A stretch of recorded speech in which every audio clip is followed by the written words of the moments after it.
Давай, снимай. Sonradan осылай шиқылдап қалды ма? Осылай шиқылдап қалса, мынандай мынақадан да колодка әлі бар, по идее. Бірақ неғып шиқылдап жатыр түсінбейсіңдер, да? Сөйтсе, мына жерде мынандай предупреждающий темір болады ғой. Сол уже колодка бітіп жатыр деп.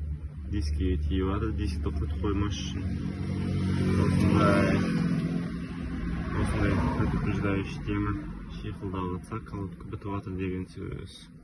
Сәл бар ғой әлі деген болмайды. Міне бітіп жатыр. Одан кейін колодка қайтарған кезде мына цилиндрді қайтарып қиналып жатсам да темір істеп алсам да болады.